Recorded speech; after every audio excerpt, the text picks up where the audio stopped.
Guys, we've been driving up and down I-5 south of Seattle for the past hour and a half or so, and we've been passing through some of the bands of snow that Craig mentioned earlier.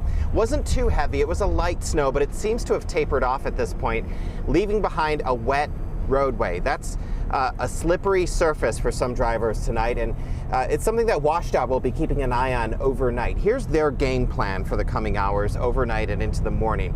They'll be pre-treating the roads with a liquid anti-icer. That's meant to prevent the road from icing over. They say it'll work pretty well in these conditions, and if they need to add some sand to certain areas where ice does build up or it's more slippery, they will be doing that.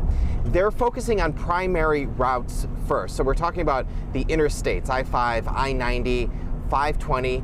They'll hit those spots before moving on to the secondary routes. So that's something to think about overnight, depending on what your commute looks like. You might have to leave some more time.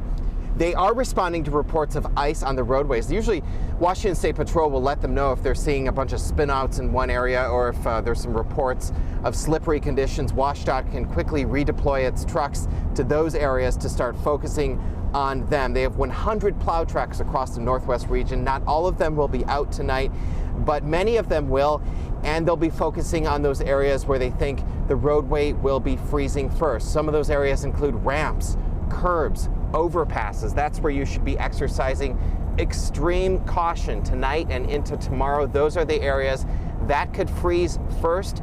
And of course, leave yourself extra time as you're heading out in the morning. Live along I-5, Ted Land, King 5 News.